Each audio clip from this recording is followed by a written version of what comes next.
Hey up, it's Steve from the Old Yorkshire Geek, and a very happy 4th of July to all my American friends out there, even though you've made a terrible mistake, but we'll leave it at that. But have a safe and a happy 4th of July weekend, and have lots of hot dogs and burgers and beer, and let off some fireworks, and do all the cool stuff that you do over there. And because it's the 4th of July, we're going to do a 4th of July themed horror film, Uncle Sam. Not the best film ever, but it's based around the 4th of July. And it's fun, which is the main thing.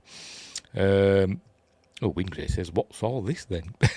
It's the 4th of July, mate. That's what it is, says Wingray. You should be out. You should be out having fun with your family. Yeah, but before we start, don't forget to like and subscribe, share the videos, drop a comment, hit the notification bell if you're subscribed already. Right, we should be live on YouTube. Yes, we are. We should be live on Rumble. Yes, we are. And we're live on Twitch. Don't know why I keep doing Twitch. I'll say that every time. And Justin's here as well, saying, hello, everybody. Happy Independence Day. Up with the rebels, down with the British.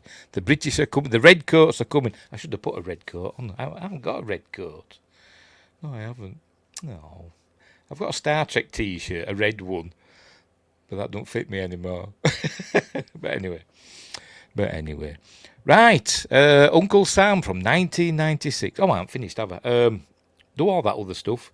Also, explore the description for links for stuff such as merch, me books, Amazon, Kindle and paperback, etc. Become a member and you'll get early access and exclusive videos and stuff like that. What else? Something else. My music website channel. Go subscribe to that. Yes, the red shirts are coming. We just all die instantly. Oh, Justin sent us a $3 super sticker. Thank you very much. Let's see what it is. It's a pussycat saying, how's it going? I think that's what it says. My eyesight's terrible. But thank you very much, Justin. Hugely appreciated. Thank you. Help keep the lights on, this one. And what else?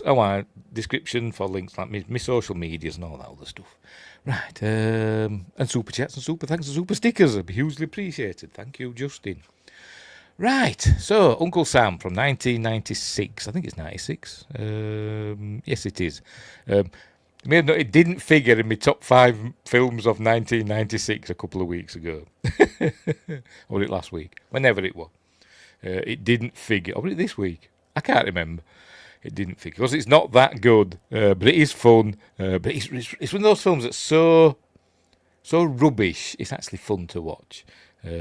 Anyway, directed by William Lustig, who brought us stuff like Maniac Cop, and you can actually see a bit of Maniac Cop in this film, to be honest, particularly in the bad guy, Uncle Sam. And obviously the films about maniacs, didn't he? He did Maniac Cop and Maniac and some other stuff. Written by Larry Cohen, who also brought us Q the Winged Serpent, amongst other stuff. Sorry. I always get Larry Cohen mixed up with Larry Franco. He's a different fella, isn't he? Anyway, it stars Bo Hopkins, Timothy Bottoms. I'm saying stars. I don't really star these. I think the main star really is Isaac Hayes. But anyway, whatever. Robert Forster, PJ Souls, you may know from Carrie and Halloween. William Smith, David Fralick, and as I said, Isaac Hayes. Anybody else? Tom McFadden, and loads of other people that you've never heard of, but they did get a couple of famous people in the Robert Forster and Isaac Hayes and PJ Souls as well. She's quite famous, isn't she? Yeah. Had a budget of $2 million. I don't know how much it made at the box office because there's no information about it. I know bugger all about this film. Apart from I watched it twice and it's not great. Justin says, the Maniac Cop scared me as a kid. I've only seen the first one. Had Bruce Campbell in it as well. I've only seen it once, years and years ago. I think I rented it on VHS from the video library. And it were okay. I didn't mind it. But I haven't seen any of the others. But yeah, anyway, so we'll just get on with it. You can watch it completely for free on YouTube. It's on YouTube. I'll put a link in the description. And but obviously, if I tried just playing it on live, I'd get a copyright claim, wouldn't I? Because that's YouTube for you. But so we'll go through it in a series of stills. I'll try and remember. Well, there's nothing to remember about it because I know bugger all about it. There's a few little trivia bits in on IMDb, but not a lot. Not a lot. Nothing really interesting, to be completely honest. But anyway. But apparently they were going to do a sequel to this, and it never got made. Justin says, PJ, see anything you like, Soul? Yes, was that her line in Halloween? I think it was, wasn't it? Anyway. You don't see her boobs in this one, but you do see somebody else's boobs, briefly. And fine boobs they are. Anyway, but right, so we'll get on with it. I shall pop myself down in the corner, and we shall begin with this classic film. I say that, in very loosest terms. I'm being cruel, aren't I? I'm sure this is somebody's favourite film somewhere. I'm sure it is. Anywho, where is it? There, here we go. Off we go. Right, is it going to start? Is it going to start? Is it start? Is it playing? Yes, it is. Oh, there we go. Finally, 10 seconds in, it comes on. Gable Productions. Right, we begin. We're supposed to be in Kuwait. By the way, I think it was filmed entirely in California. Let's have a look. Yes, in Laverne, California. And the cemetery scenes that we'll see later on in Sierra Madre, California. And that's it. Filmed in December 1995. It was filmed in. So it wasn't filmed on the 4th of July. Or even vaguely in that time. But anyway. So this is where we're going to meet William Smith. He's come across, there's him and just one other fella. They've come across a crashed helicopter. It's supposed to be in Kuwait. I'm not exactly sure when it's set. Is it set in 1996 or is it set a little bit earlier during the Gulf War? I don't know. But anyway. So here he comes. There's William Smith. You may know him from, he's been in loads of stuff. You can't really see him there. I know him mainly as in the bloke that fought Philo Beddoe in Any Which Way You Can, the second of the, Every Which Way But Loose films. I remember he's been in other stuff as well. Anyway, right, they found this helicopter with dead apparently brought down by friendly fire with dead American Marines on. So anyway, who's this other fella? I don't know, I've just noticed that. It says soon after it crashed. Where does he go? Him in the red cap. Right, so this other fella pops up behind, and him in the red cap just disappears out of the film forever. Oh, there's another fella there. There's more behind them. So what happens to them? Do they just drive away? Are they leaving now? I don't know, because something happens in a minute. But anyway, whatever. Right, so he sends the young chap to get their dog tags. That's what he's going to do. And he mentions something about friendly fire. He's like, geez, this friendly fire? And William Smith tells him to, you secure that shit, Hudson. And all stuff like that. So they just get their dog tags. So this is Sam Harper, who's Uncle Sam of the film. So he checks his dog tags. That's where we're going to see there. There they are. Oh, there they are. Harper, Sam. And but as he's trying to take the dog tags off, suddenly Sam Harper comes to life. Here we go. Grabs him.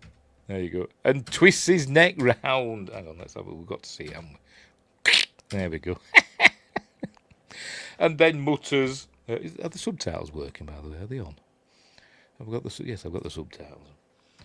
Then he just mutters about friendly fire. Oh, first up there, I forgot about that. He shoots through this poor fella, kills William Smith. Don't know what's happened to all the other chaps that were there a minute ago. Have they left? I don't know. Are they just going to come running back, see what happened, and wonder what the heck has gone on? I have no idea. It doesn't tell us. And it doesn't tell us why he's still alive. Is he a zombie? I have no idea. On Wikipedia, they describe him as a revenant, which is a bit like a vampire, isn't it? It's like somebody who comes back to life, isn't it? But anyway, there it is. He's there, look, and he just mutters. There we go. Don't be afraid. It's just friendly fire. That's how he says it. Oh, there we go. It's only friendly fire. And then he flops down again. And that's it. And then we cut. Oh, it shows the aftermath of what he's done. And then we cut to fireworks. Because the opening titles now, here we are. There they are. So I think we're listening to the American National Anthem, which we just heard, I think. No, it's Stars and Stripes Forever, isn't it? I think that's what that is. Anyway, so there we go. So here's the titles. There's lots of patriotic stuff showing Uncle Sam, blah blah blah, all that stuff. A fella on stilts. Look, we see a chap on stilts later in the film. For no reason. There's lots of stuff happens in this film for no reason. Only that they could do it.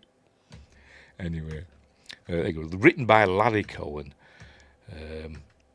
When does it say? Directed by William Lustig. By the way, this film does look really nice.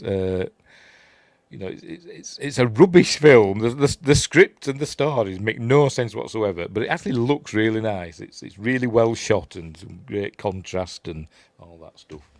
Looks really nice. There we go. We're in Twin Rivers, USA. Where in the USA? Don't know. California, I presume, because that's where it was filmed. July the 1st, but I don't know what year. It doesn't tell us. And this is where we're going to meet Jody, who's a young son. He's the nephew of Sam Harper, hence the Uncle Sam. And there's his photo on his nightstand. I think he's dreaming about parades and stuff. There we go. To Jody from your Uncle Sam. Sam is a hero to Jody, even though we learn that he wasn't a nice person. I was going to say, it does look like a well-funded film. It looks really nice, really well shot. It is really well shot. It's just that the acting's terrible and the script is awful. It doesn't make any sense. And but, it looks nice. Anyway. So he's having his dream, and he wakes up. The picture just falls off the nightstand. Does he knock it off? Or, no, it just falls off just randomly. Is it the spirit of Uncle Sam? Dunno. But it falls off, and he wakes up, and then stands on it, and gets a big piece of glass in his foot, and his blood goes on the picture. Does that bring him back to? But it can't. No. I said, does the blood bring him back to life? But no, because we've already seen him come back to life over in Q8, haven't we? Dunno. Anyway, he goes hopping into his mum.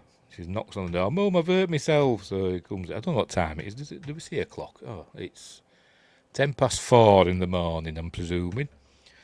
So I've cut myself, blah, blah, blah. And so I was dreaming about Uncle Sam. There we go. We were marching in the 4th of July parade. And everyone was cheering him because he's a hero.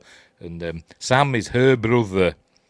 We're going to meet Sam's widow as well. Who's obviously her sister-in-law. But, we learned that she didn't like Sam and his wife didn't like him because he was a bad man. A really bad man, it seems. It's not like told exactly what he got up to, but it sounds pretty bad. It's inferred. But anyway, so there we go. Right, so off they go to bed. But suddenly we're in... I forgot the name. San Antonio with the fog. Don't go in the fog. With Stevie Wayne. Anyway, so a police car pulls up to a house. We saw Bo Hopkins. Where is he? There he is. There's Bo Hopkins. I've seen him in loads of stuff and I can't think of what I've seen him in. I'm going to have to look it up now. I'm going to have to look him up. He's one of those been in loads of stuff, hasn't he? But I'm blanking. Right, what's he been in? American Graffiti, Bridget Remagen, The Wild Bunch. See, told you been in loads of stuff. Midnight Express, more American Graffiti. I didn't even know there were another American Graffiti film. Been in loads. Day of the Locust. Tentacles, I think I've seen that one. That's another cool Jaws rip-off, I think. Yes. Loads of stuff he's been in. Phantoms. Yes, that might be what I'm thinking of. I've seen him in Phantoms. Because Ben Affleck was the bomb in Phantoms. Anyway, so there we go. He's waiting for... This is the house of the wife of Sam Harper, Mrs. Harper. I can't actually remember her name. Been graced off with his titles. American Graffiti 2, Graffiti 2, whatever. What was I saying? Her. What's she called? I can't remember. Louise, she's Louise, played by Anne Tremco, and Jodie Baker is the nephew, and Sally Baker is his mother, played by Leslie Neal. Jodie Baker is played by Christopher Ogden. Don't have pictures on IMDb, so I'm guessing they don't act anymore, or whatever. Anyway, we see that she's in a relationship with the local sheriff. Is it the sheriff, or is he a deputy? Whatever, I think it's the sheriff. So we see she's in a relationship with him, because the thing is been missing as Sam, but I don't know for how long. Has it been years, weeks, months? I don't know. But he's been missing. So she's ended up in this relationship with the sheriff, who's called, I'll tell you. His deputy. I think it's Deputy Phil Burke. I think. Yeah. So he's not a sheriff. He's a deputy. Phil Burke, and he's a bit of a Burke as well. We'll see later. Anyway, so she's obviously feels guilty about it because they don't know what's happened to Sam, but she hated him anyway. But anyway, so off she goes, and then she comes across Bo Hopkins. What's his name? Sergeant Twining. I wonder if he makes tea. That's a popular tea. Well, popular-ish. It's a posh tea in the UK. Twinings. Never had any. Too posh for me. I get Yorkshire tea, obviously. Anyway, so he's here to tell her this. It weren't in his head, but so he waited. He's here to tell her that they found her husband's body in Kuwait, and they're bringing his body home. So I'm guessing he's dead now and he's not moving about, because he's going to be in a coffin in a minute in full military dress. So there we go. So he gives her his card, saying, if you need anything, I'll be in town for a while, and he can be interred in the National Cemetery. And he said, no, he's got a place with his parents and all that in the local. Oh, pardon me. So anyway, there we go. He said, he's a hero and all that stuff.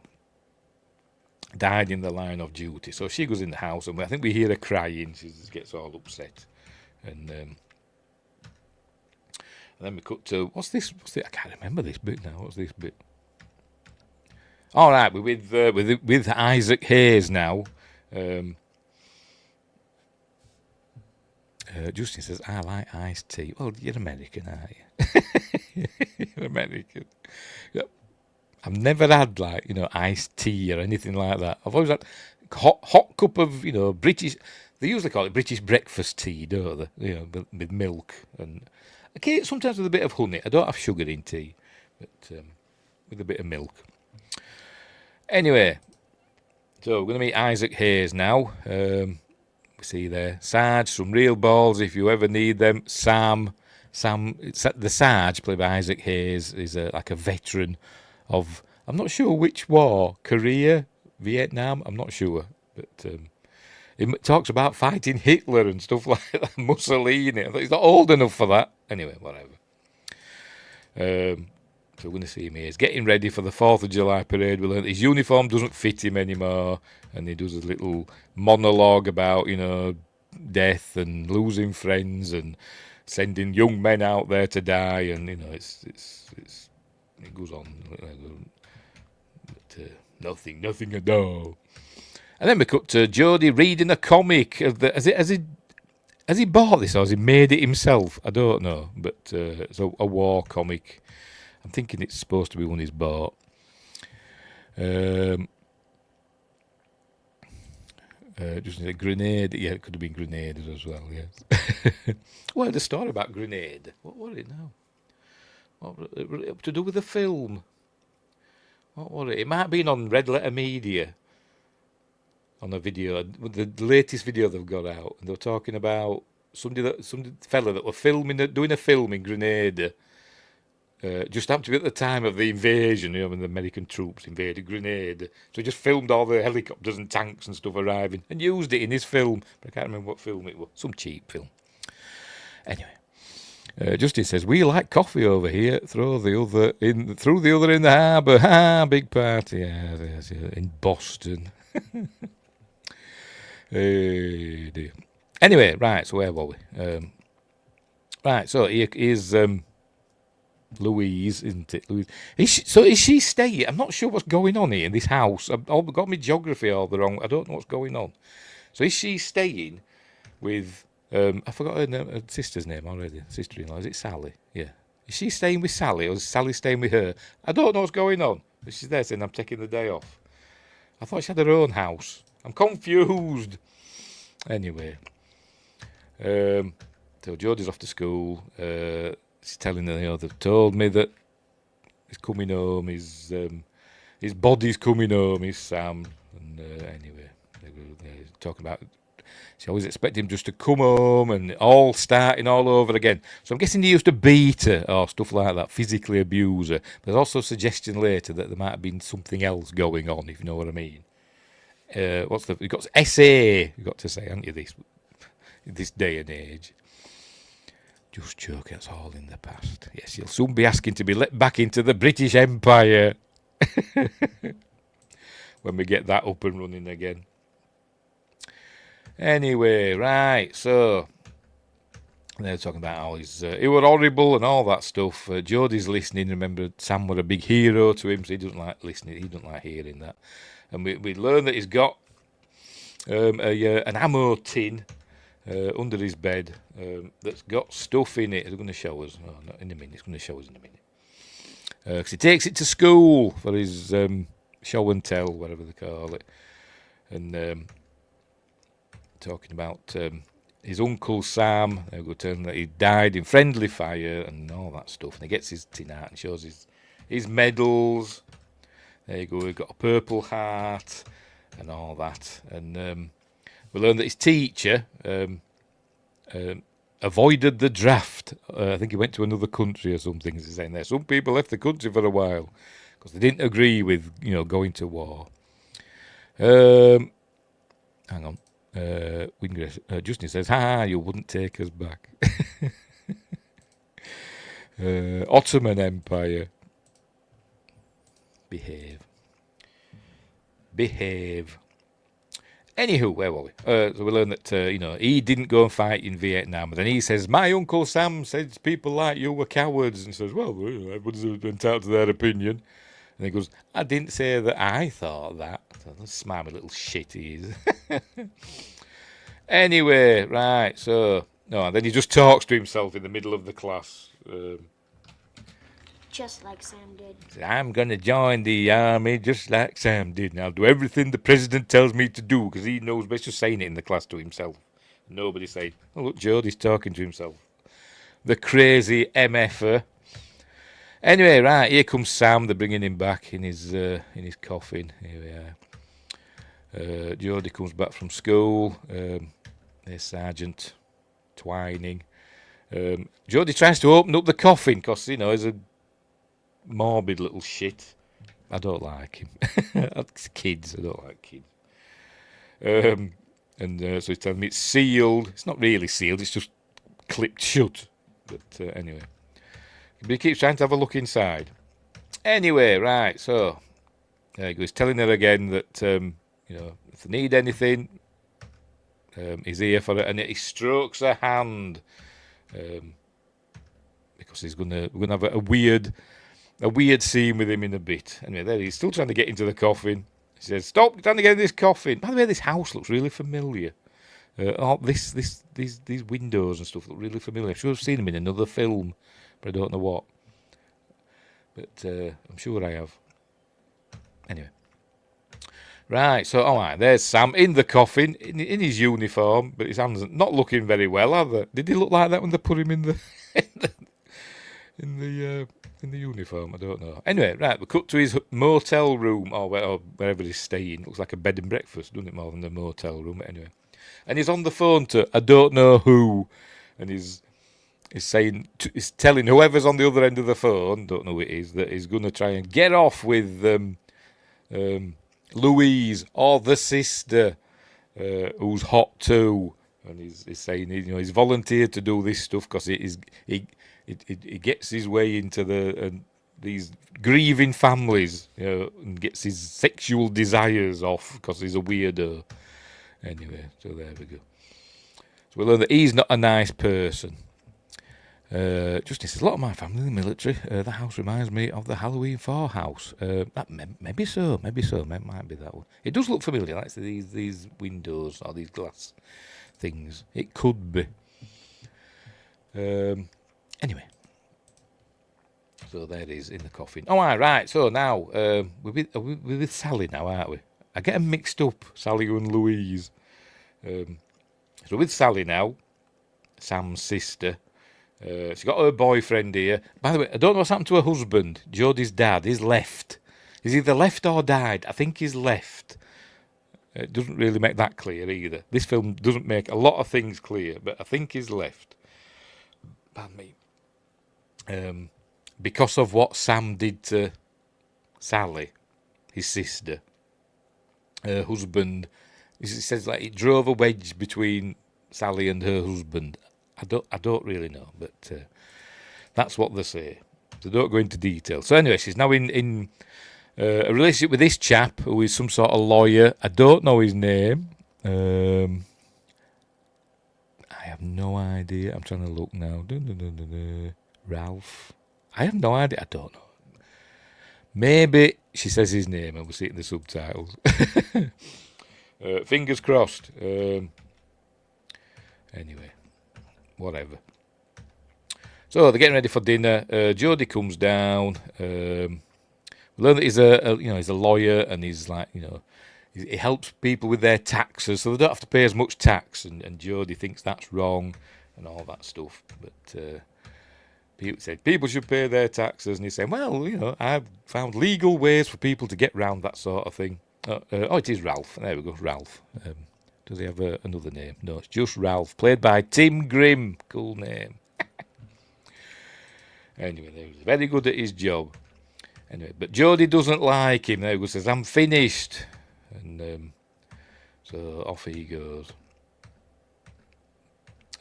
Ralph is trying to ingratiate himself upon Sally, but she's not having much of it. So he's playing with his toys, is Jodie. There we go. Take that, Ralph, etc. Like kids do. You're dead. Anyway, so he sneaks down with his tin of medals. Does he open it? I don't know. But I think we see him move now. Do we? Do we see him move? Is he going to move? He might not yet. No, he hasn't moved yet. But he's still trying to get in this thing. He's desperate. He's moving now, look. Why? I don't know what's bringing him back to life. It doesn't give us any clues. It's just... I don't know. There's no mention of magic or voodoo or anything, or, that... I don't... He just... Later on, when we see him walking and talking, he just says, I came back for you, Jodie, but in a scary voice. But anyway, is that enough? Anyway, so he's coming back, but still can't get back in. But I think he's unlatched it, but he hasn't opened it. But there we go, we see him there. And I think he starts cackling a bit. I think he starts going, he, because he's evil. Does look a little bit like Maniac Cop, doesn't he? Who played Maniac Cop now? Did he have a Z in his name? Oh, I'll have to look that up now, because it's bothering me. Maniac Cop. That fella there with a wide face, wasn't he? Robert Zadar, that's it. That's the fella.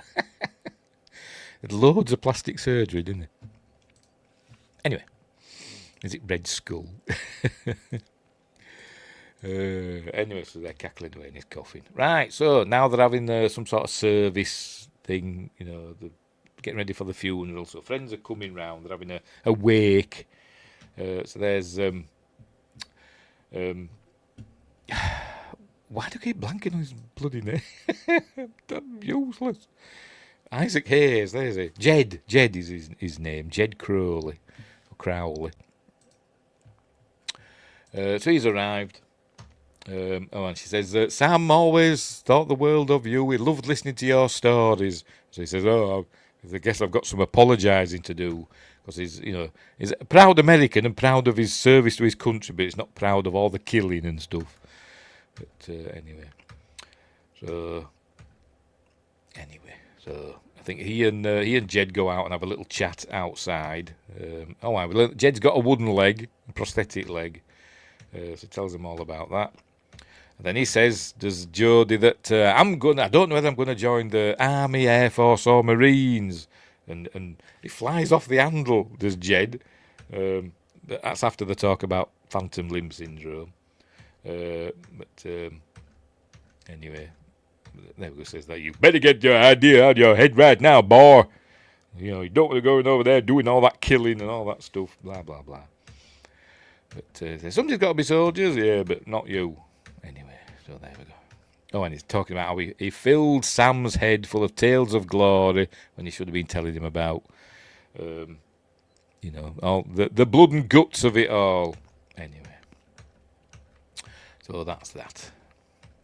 And I also learned that he took him hunting. He took Sam hunting once when he was a kid, and Sam scared him because he seemed to like the killing too much. Anyway, so there we go. So saying, there's no such thing as heroes. Right.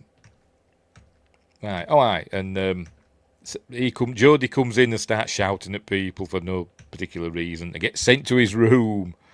By the way, he's fixed the picture, I've noticed. Put a new frame on, or new glass. Puts his ammo tin under the bed.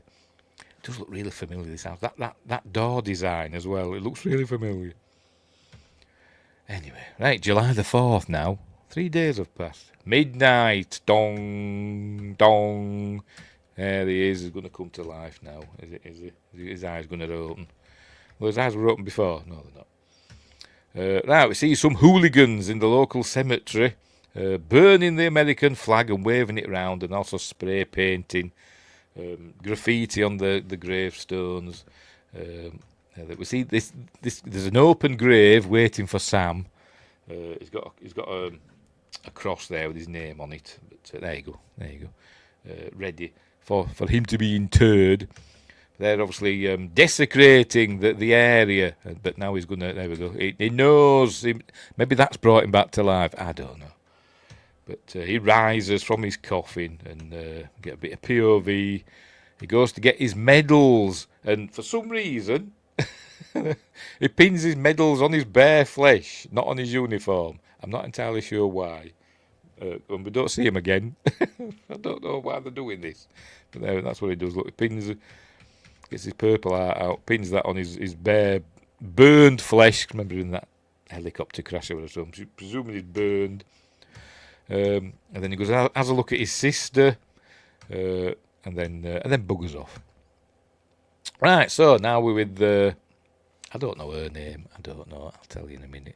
We get a bit of side boob in a minute. Where is she? I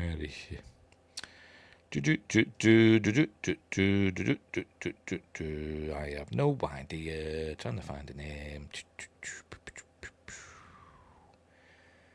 Where is she? Whatever. She's getting undressed in front of a window with no curtains on. So, I mean, bloody hell. Oh, crikey, Win Grace is here. No taxation without TOYG sensation. Thank you very much, Win Grace. That's hugely appreciated. The super chat from Win Grace. A 4th of July super chat. No taxation without TOYG sensations. Oh, I can't even say it. Yes. I agree. I respect your right to fight for your rights to party. Anyway, she's in a towel in front of a window with no curtains on, and then we see her face appear at the window. There we go. It's a fella on stilts. He's got a name. I think it might be Ben. Probably wrong. Or Dan. I have no idea. I'm trying to find her name.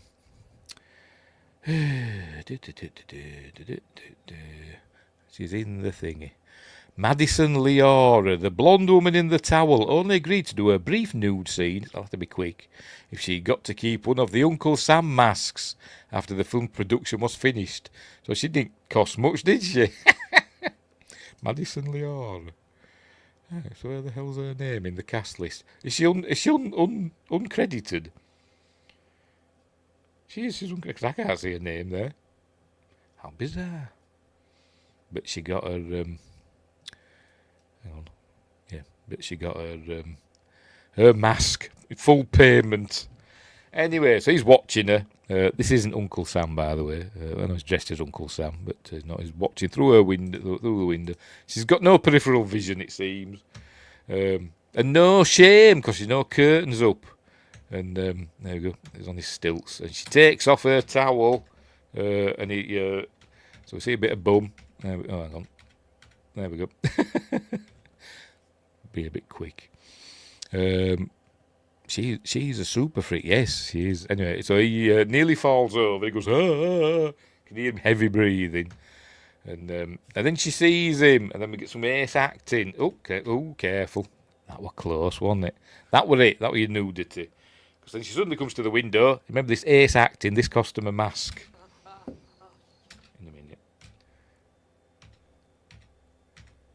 In a minute. There you go. You pervert! Stay away from my house! You pervert! Terrible bloody film. Anyway, so he just goes walking off in his stilts, on his stilts. Apparently, he's supposed to be wearing them for the parade tomorrow. And but he's just walking about. People are nearly crashing into him.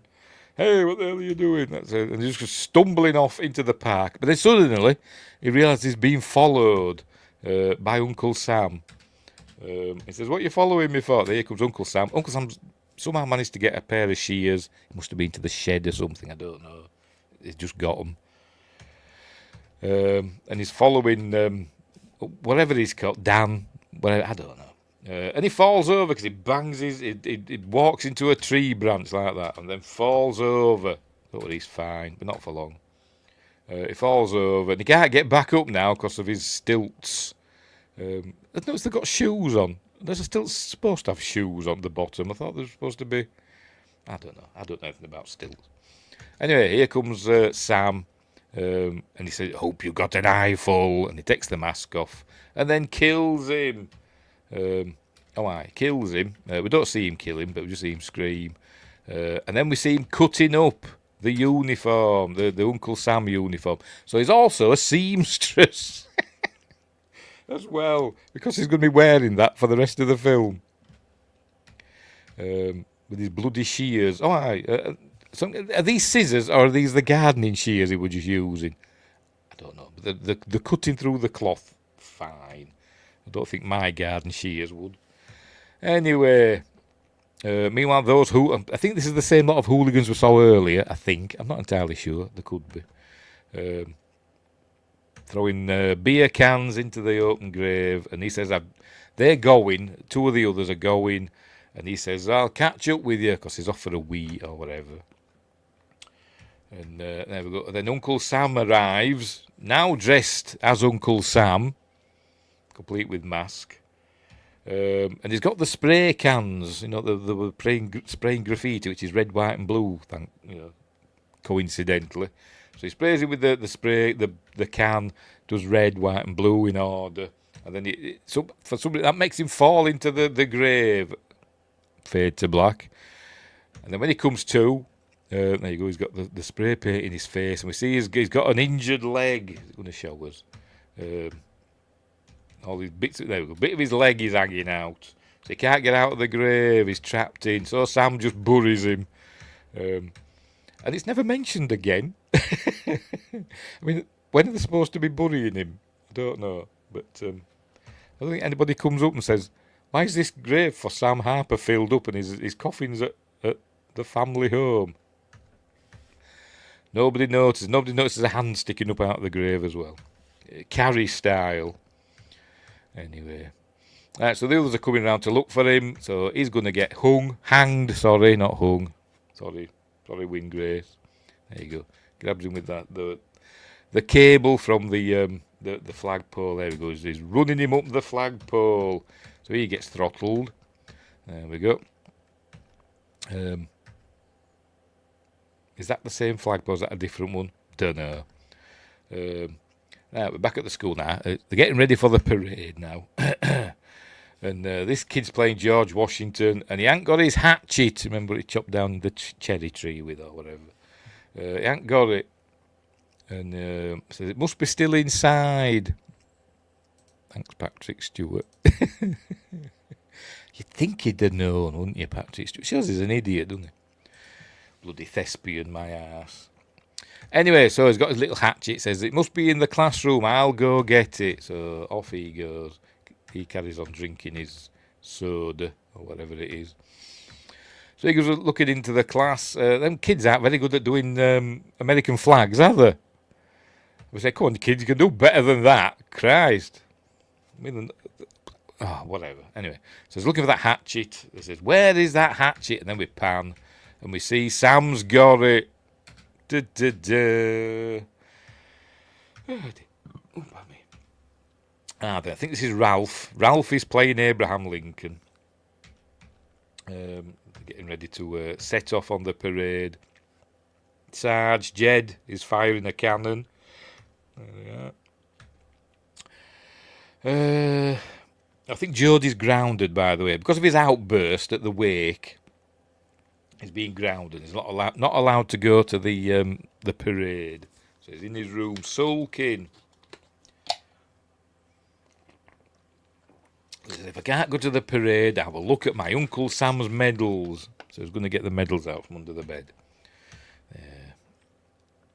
That early. That late. No, yeah, there we go. Gets there and he says, where are they? So he thinks his mother's taken them.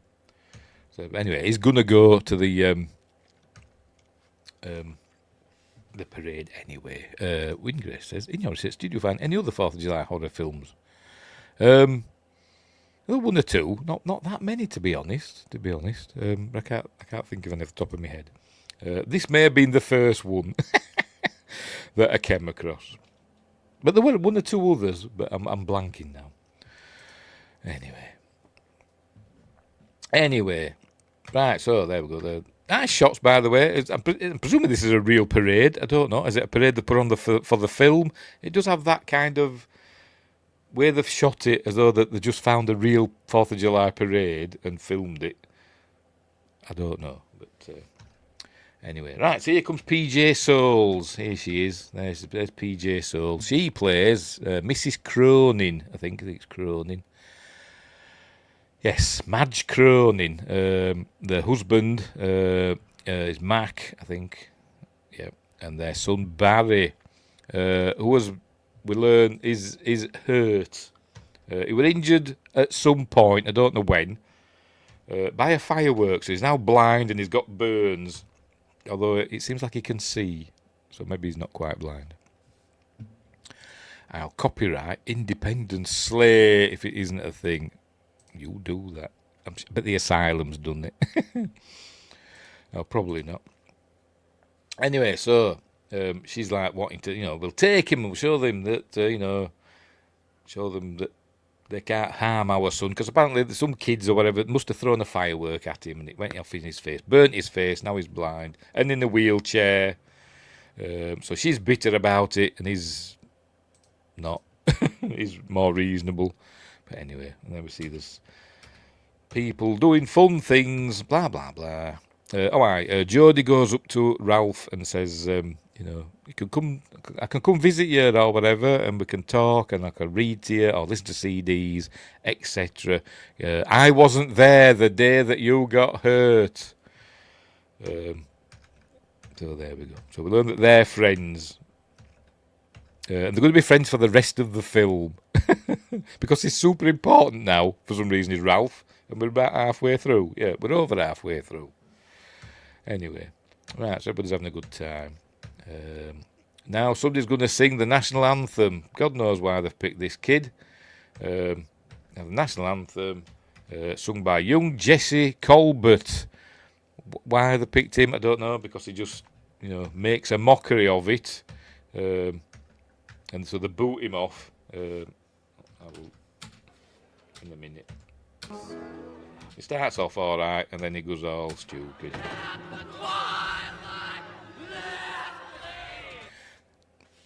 Don't know. Anyway, it's so he can get murdered in a bit. All the kids, all the teens in this, all the the young uns, they're all like idiots in this. So they boot him off. And they carry on without him and singing themselves. Obviously, Sam's not happy seeing that. Where is it? I just saw him. Anyway, whatever. But young Ralph is hand on heart and all that. A young patriot. But Sam comes along and tells him, I can get them for you. I will make them pay for what they did to you and all that stuff. He's no Jose Feliciano. Who the hell's that? I don't know. It's not who Frank Drebin pretended to be in Naked Gun, is it? Oh dear. Anyway, there you go. So, says, I'll get them for you. And cause they're just walking about, nobody's curious about this weird fella, this Uncle Sam fella with weird eyes. Right, so anyway.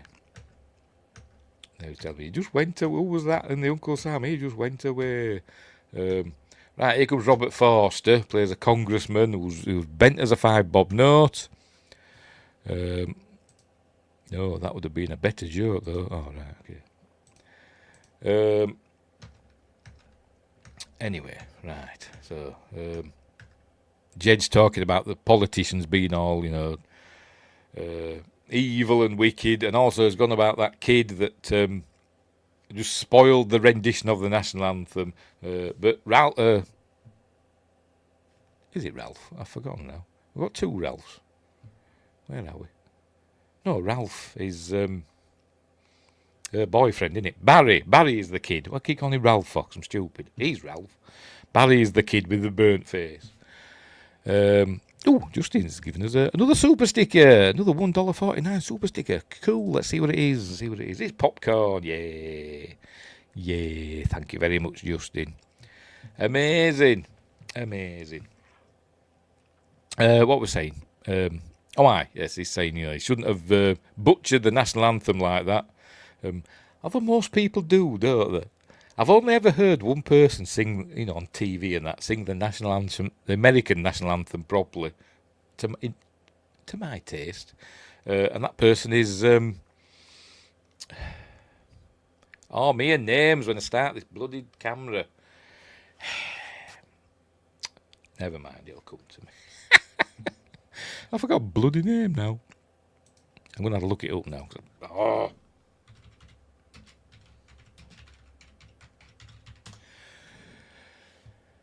Lillian Garcia from WWE. She used to be the ring announcer for WWE. She was really, really good. She was my favourite ring announcer ever. And for some reason, they kept doing her dirty. And she used to leave and then come back, and then don't know. She's just hard to work with. I don't know. But she's a really good singer. She's the only person I've ever heard do the American national anthem.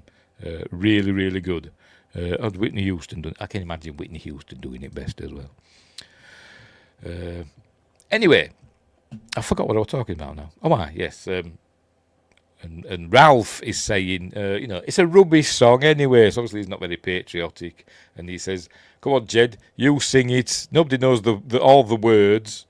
It's kind of true of the British national anthem either, because there's various verses of the British national anthem, but everybody only knows, I think, the first 2.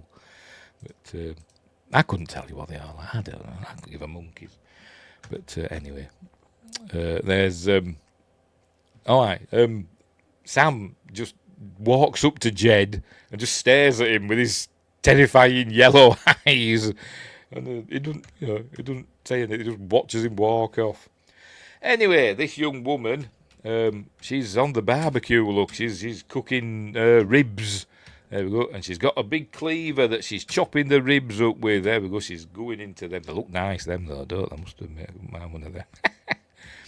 And she puts the cleaver down and goes off to smoke a joint. There you go. Off she goes to smoke a joint. Round the corner. She gets collared by Deputy Burke. Oh, it's there. He did badge, look. Deputy Burke. And he takes her drugs off her. Says, if you've got any more, give them here. And go back to help your mum with the barbecue or whatever he calls it. Smoking. I don't know what he calls it. Go back and help it, and I'll forget this ever happened. Anyway, so off she goes back to that and says, where's the cleaver gone? Because she goes back over here. Hang on. There you go. She says, where's the cleaver gone? I wonder where it's gone. Who knows? We might find out in a minute.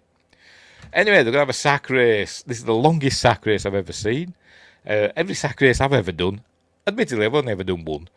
at my son's school sports day, they had a thing for parents, and I got roped in, didn't I? I didn't do well. I think I came second to last. Anyway, it was just like, 50 yards or whatever. It wasn't very long. These are going for miles, these. And obviously the grown-up kids, whatever, are cheating and all that. So off they go, look. Off they go. Round the court, into the woods. There we go, down the path. Past some farm equipment. Those ribs would be banging after a doobie. I imagine so. I don't know. I've not really been big on drugs or anything either. I have sampled it many years ago. Wasn't for me. Anyway, yes. Remember, kids, don't do drugs. Stay in school and drink your milk. Yes, and take your vitamins. Say your prayers and all that stuff. Anyway, so there they go. Off they go. In their sacks on this super long sack race. And obviously, there's one kid who's knocking people over. There he goes, look, knocking him over. And then just suddenly, he just decides to throw himself down a hill. Here he goes, look, he's thinking, I think he's going to take a shortcut, but it all goes wrong. And there we go, and just falls, down a hill, goes rolling off down this hill. Oh dear. And he ends up in this junkyard full of 1920s trucks or whatever, and somebody, I don't know who they are, but we can imagine what they were getting up to, can't we? Let's make sure we're still going. Yeah, we are.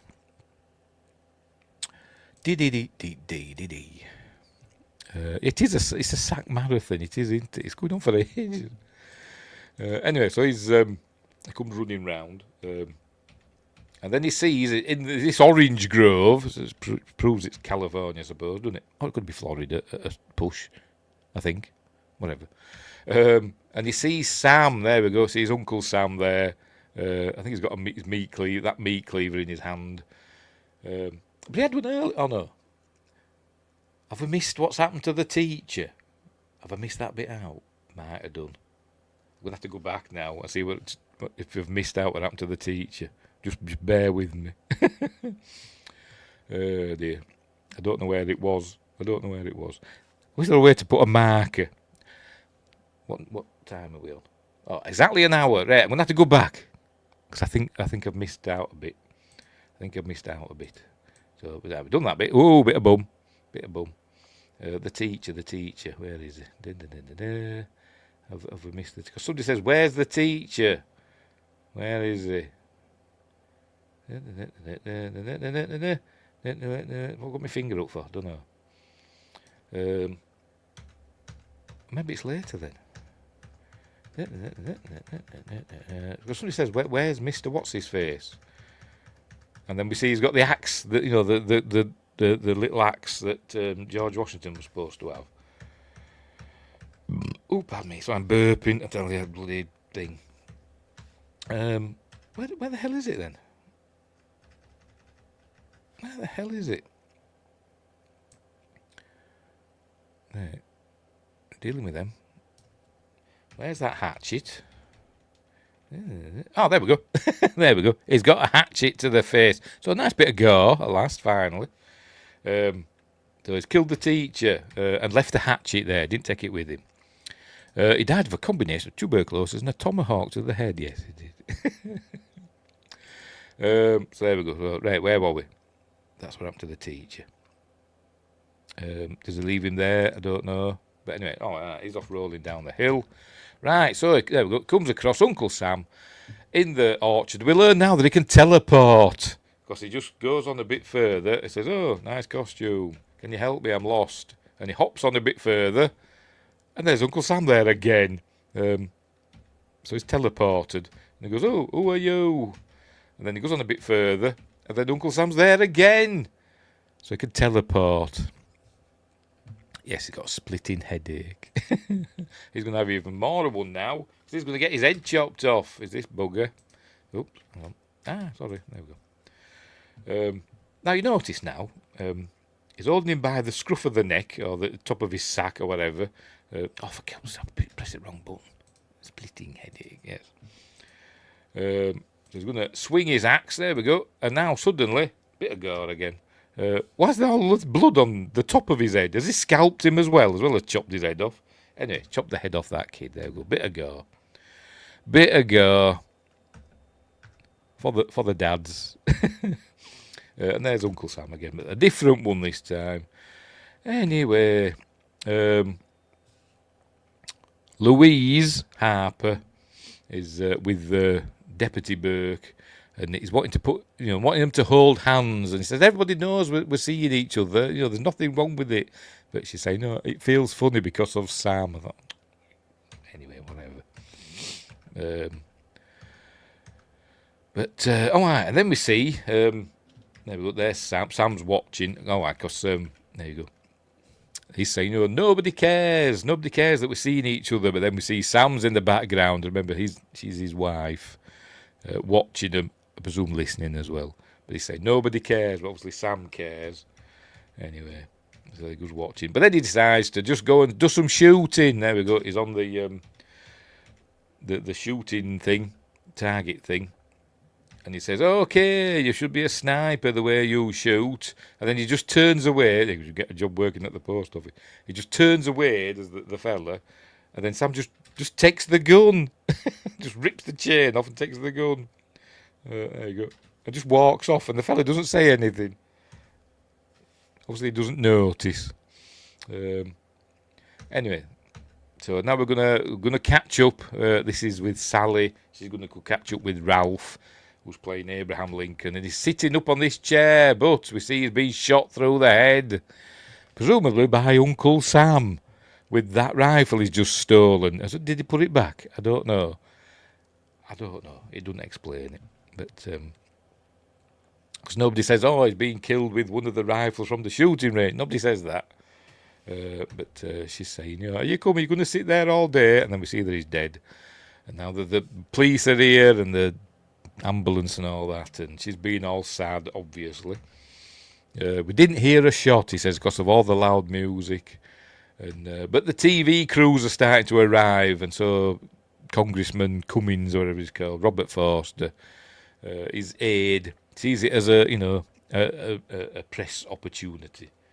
So anyway, so he's going to the opportunity to get on TV, and here they are taking away the body of Ralph. As it show it there, good, plopping him in the ambulance.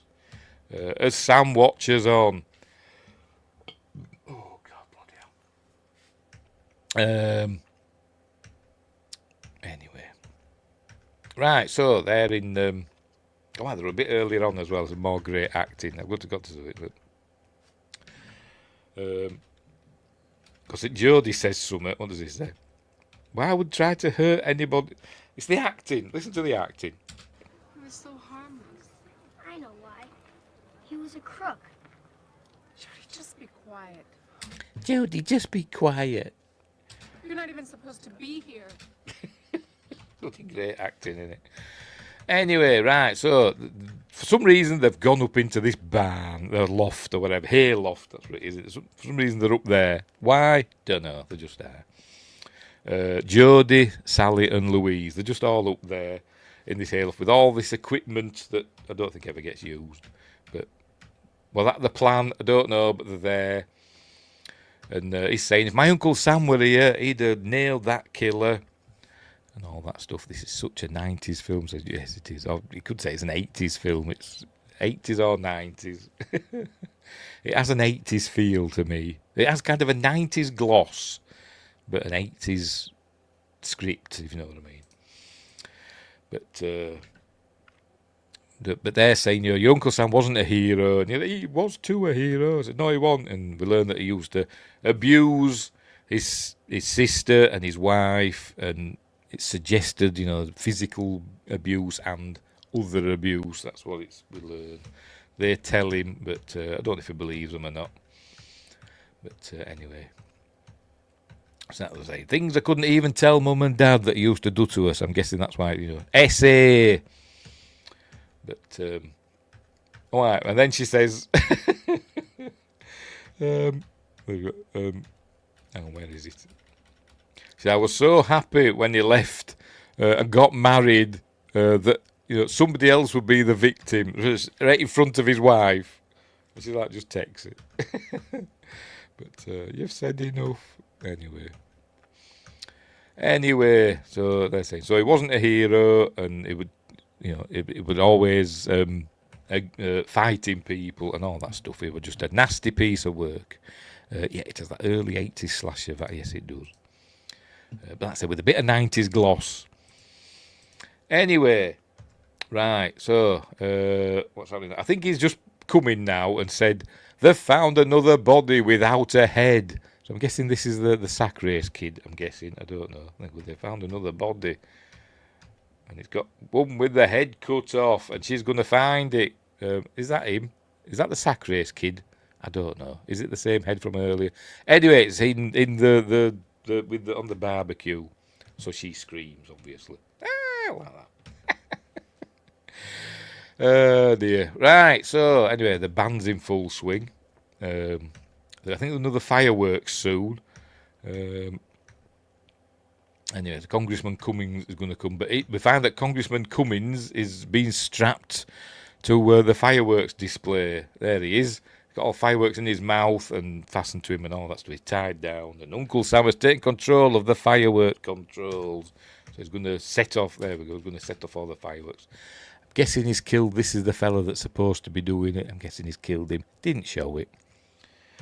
Didn't need to see it, I suppose. Anyway, Deputy Burke steps into action, but obviously too late to save not Robert Forster. Look, ooh, fireworks. They're all like going, ooh, that man's burning to death. Anyway, yes, so Deputy Burke runs to help, and what happens here? He gets thrown off something, and they're all screaming now. What happened to him? I've forgotten. Yes, he went running up the hill, just as all the fireworks went off, and it knocks him down the hill, and he ends up on a flagpole, impaled. Any minute now. There you go. That Uncle Sam's holding, and for Pete's sake, there we go. And he's impaled like that. So that's the end of Deputy Burke. And BJ Souls going, oh my God. And he hadn't dropped his popcorn, has he? That's not a jumbo popcorn, is it? That's nowhere near a jumbo. Anyway, so that's the end of Deputy Burke, all his guts on the end of the flagpole thing. Anyway, so they're going to take, I forgot his name already, Barry. They're going to take Barry home. And he's just said, look, the congressman's all burning and stuff up there, and he's just like, look, he don't care, does it? Hey, thanks, friend. Anyway. This is now where Barry tells Jodie about his Uncle Sam. He thinks that this fella dressed as Uncle Sam is his Uncle Sam. There you go. He's your Uncle Sam Harper. Anyway, so I think Sarge, yes, here we go. Jed is going to take them home. They're telling him all about it. The killer is his Uncle Sam. He's got out the coffin. But obviously, he don't believe him. But anyway, so they're going to prove it. They're going to go back and look in the coffin. What's happened? Something has happened to Barry's mother. I can't remember what. He's taking her to the emergency room. I don't know what happened. I can't remember. It's not important. She's fine. So Jed says, I'll take the kids home. There you go. We'll see your boy gets home. Mighty decent of you, Jed.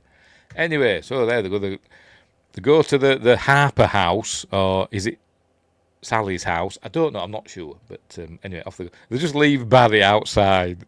Because obviously it's not wheelchair friendly, I'm guessing. They just leave him there outside. Look, gone. Just leave him there. No, this is Sally's house, isn't it? Because we see Louise Harper's house in a bit. They go there next. So why ain't he there then? I don't get it. Anyway, whatever. So they go check the coffin. They open the coffin up, or casket, should I say. But he's not in there, obviously. It's Sergeant Twining, there we go, was had his throat cut. There you go. So now he believes, but then Sally comes home. They try to explain to her. Right, so he gets a... is he supposed to be a postal worker? I'm not sure, but he's got a gun. But he's saying, Sam won't hurt us, because, Sam always liked Jodie. Anyway, so, right, they're going to Louisa's house now, and she comes at him with a knife. She says, oh, because she's obviously not got very good night vision. But, was she expecting Sam? I have no idea. What was she expecting with a knife? Anyway, did she know? I don't know. He says, where's the phone? It's in the kitchen. And he gives her his gun. Says, use it if you have to.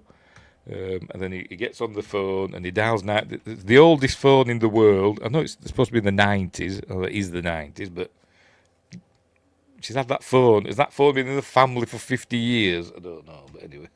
So he's like giving it 911. And for some reason, nobody answers.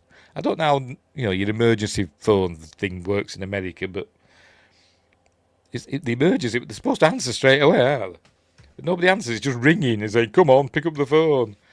But then he looks down and sees a mask. There we go. Or the mask on the side. And then we get a nice little shot here. We see Jed in one eye, and then Sam Harper walks into frame in the other eye there. Take a good look at me, soldiers. Talking like that. It kind of sounds a little bit like Geoffrey Lewis in Salem's Lot. It's got that kind of a voice. You say, look at me, teacher. That and that. Take a good look at me, soldier. Are you scared? So there we go. So now we've seen him all his not gaudy, but gooey form. Yes. So they're talking away. Oh, Jodie. But then Sarge comes bursting through the bookshelves or whatever it is. He's fine. Don't worry. Even though he's about 1 million years old, he's fine.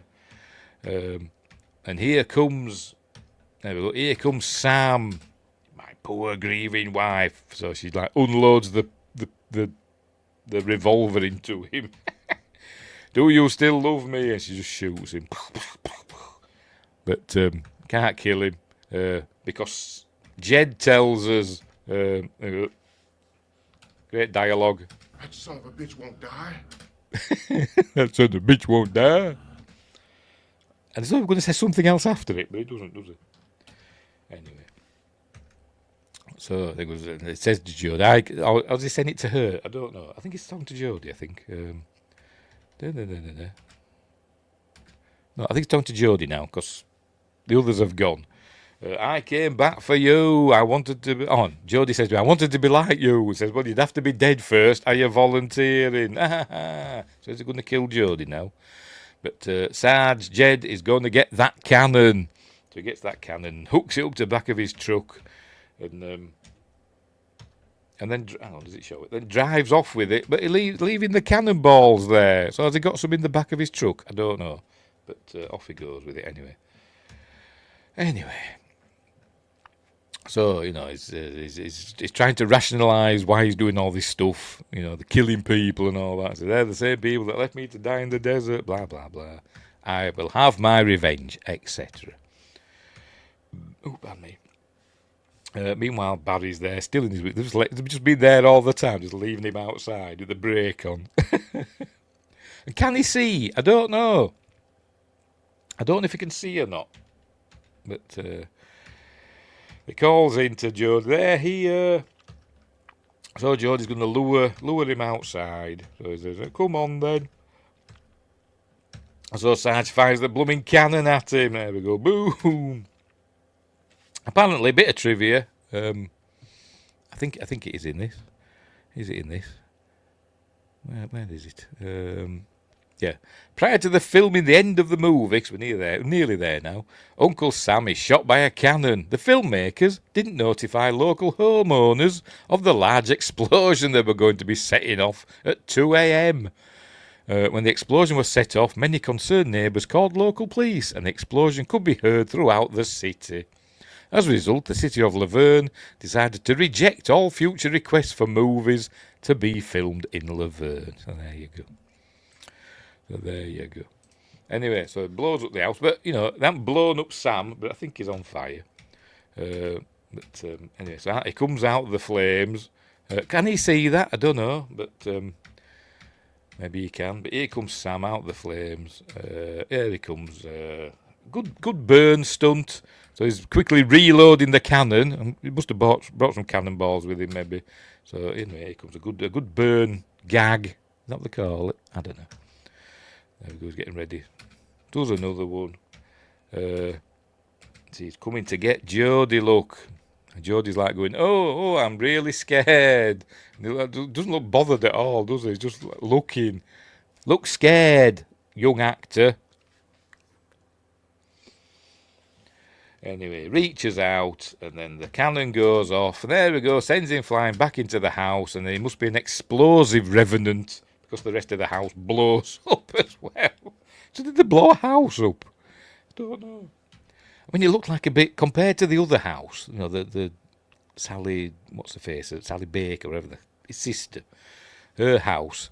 Louisa's house didn't look as nice, did it? So I wonder if it was like an old house that was due to be demolished or something like that. I don't know, but maybe, can he just hear it? I don't know. But he's going to go, yeah, is Barry. So I don't know. Maybe he could just sense it.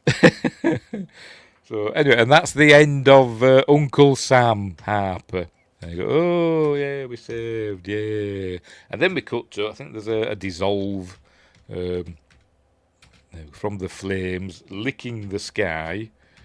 There we go to dissolve to more flames, and it's Jodie burning all his soldier toys and stuff like that. There we go, because he's not into war anymore. Or military stuff. He's burning all his things for some reason. Don't know why. And she's happy about it because he's not a kid anymore or whatever. And so she smiles, and then he turns around, and it all goes to that jerky slow motion look, because they couldn't have a proper slow motion, or they didn't think at the time that they would end it in slow motion, or they didn't know how they were going to end the film.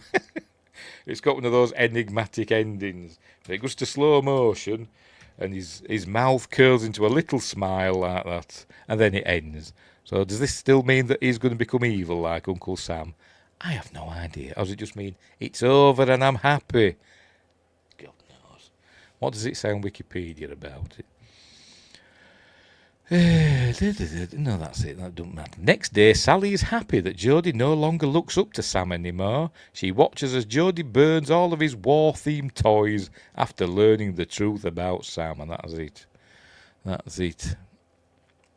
And according to IMDb, the ending is a reference to the ending of Lucio Fulci's City of the Living Dead, which I have seen, but it was a long time ago. The Lucio Fulci dedication before the end credits confirms this. I can't remember how that film ends. All I can remember about City of the Living Dead is a woman just all the guts coming out through her mouth. Anyway, whatever. Yeah, and that's it, and that's the end of the film. There we go. Oh my! And it does a glass shattering effect for some reason. Is that how City of the Living Dead ends? I'm guessing maybe it does. Why is it ended like that? I have no idea. I have no idea. Is it his world has been shattered? I don't know. Anyway. But since this is in the Toy Story universe, he just murdered a ton of life forms. He's Sid. He not grows up, but in a couple of years, hang on. No, Toy Story will be the year before this, wasn't it? So he is Sid, is that kid. It was an okay film. It's bad but good. It is. I've watched it twice, and I've watched it twice all the way through, and I'll probably watch it again. To be honest, it's a rubbish film, but a fun one. It's worth a watch, and you can watch it for free on YouTube. I've put the link in the description. It's on Amazon Prime as well, but it is free on YouTube as well. I think it's a proper. It's a good. I watched it earlier on today, and it's a good high def thing. By the production company, I think. So there you go. So there we go. That's it. That's how it ends. There we go. And there we go for Lucio. So I'm guessing he died, Lucio Fulci. I haven't seen City of the Living Dead for donkey's years. I remember another one that we rented from the video library. It might have been one that got banned for being a video nasty. Could have been. Anyway, so there we go. Yep, that's it. The end. Cool. I think we're having a song over it by the looks of the subtitles. So there we go. So that's it. That's the end of Uncle Sam. A rubbish film, but fun. But fun all the same. And then with nice bits of gore and all that stuff. But the acting's terrible. And I don't know why. I don't understand the point of having Barry in it. Were it just so that Sam could walk up to him and say, I will get them for you, so he could work out that it's Sam, Harper, Jodie's uncle? I don't know. If he had a tad bit more money, better actors, and polished script, he could be good. Yeah. Maybe just a polished script and slightly better actor. A better director, maybe, I don't know. But anyway, there we go. So we'll leave it there. We're all done and dusted for the 4th of July. That was Uncle Sam. As I said, links are in the description. You can watch it on YouTube or Prime. So there we go. I pressed the wrong button. Hang on. There we go. I'm stupid. Right. So we'll leave it there. We will leave it there. And you can all get back to your 4th of July celebrating now, because I know it's still early over there for you lot. It's the middle of the night for me. But what's coming up next? We'll be on Friday. I don't know if I'm going to do anything on Sunday. We'll see. Depends how I feel. And I'm a bit hit and miss at the weekends, I know. On Monday, because it's the 40th anniversary, we're doing Back to the Future, the first one, because that were released on that day, I think, on Monday, on the 6th of July, I think it was. I could be wrong. Anyway, but it's the 40th anniversary. It was either this or Independence Day. Have I done Independence Day? Can't remember. Did I do it last year? Honestly, can't remember. But anyway, we're doing Back to the Future this Monday. So there we go. That'll be fun. Justin says, rest in peace, Michael Madsen. Yes, very sad. Only 67. And also Kenneth Colley, who played Admiral Piet in The Empire Strikes Back, and the general fella in Firefox. There's been loads of stuff. But yes, him as well. But he was 87. Died of COVID, so that's still lurking about, isn't it? So yes, very sad. And next week's Appointment with Fear, I think, I know I've threatened it a couple of times, but I think we'll get around to it. Heart Eyes. Another slasher. But this one's better made, a lot more fun. So far, my favourite horror film of the year. So far. I do like Heart Eyes. It's one of those that surprised me. It did really surprise me. So there we go. Oh, God. I've eaten something. Something's up with my guts these last few days. Oh, dear. Anyway, yes, rest in peace to Kenneth Colley also. Oh, I got his autograph at a convention once. He looked very sad.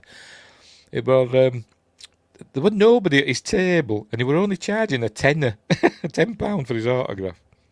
So I went up to him, and with my son were there as well. I said, oh, give me your autograph, pleased to meet you and all that. And it wasn't very hard. He didn't say much. I don't think he said anything. I said, can you put to Steve? And he did. He just scribbled Ken Colley. It was a bit like, in Galaxy Quest when he's fed up when Tim, what's his face?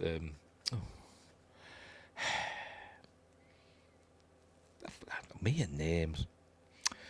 The lead in Galaxy Quest, he's just signing the autographs and flicking them at the fans. He was like that a bit. I think he was a bit fed up. But anyway. That happened when I met Nana, our visitor. Nobody was online. I kept looking behind me, but it was only ever just me. It's weird, isn't it? I met Nana at a convention as well. She's astonishingly gorgeous in real life. She is. Anyway. Poor guy, he was sad. He looked sad. He might not have been. He might just be how he looks. But anyway, he got 20 quid off me that day because me and Aidan both got an autograph. So there we go. Right, we will leave it there. We're all done and dusted. So thanks, Justin, for your kind contributions, and Windgrace as well for your kind contributions. Hope you go off and have a lovely 4th of July, and have do some good celebrating from escaping the clutches of the evil British Empire. We'll get you back one day. We'll get you back. Have I missed something out there? Hang on, let's have a look. No, done that one. Did anybody else pop in? I don't think they did they? I don't think we've had any more, because everybody's out celebrating. Because like 95, maybe more % of my audience is in America, apparently, according to YouTube. But anyway, let's make sure we haven't got any more comments anywhere or chats. No, we haven't, right. So we'll leave it there. We will leave it there. So hope you have some nice hot dogs or burgers or chicken or ribs or whatever you're going to have, and popcorn and all that stuff, and fireworks going off, and James Brown singing "Living in America," huh, and all that stuff, and just have a great time. Have a great time. Right, so we'll leave it there. So I'm going to play out with him on the American national anthem. So we'll leave it there. So thanks for watching. Wherever you are, have a happy Independence Day, and until next time, I'll say there.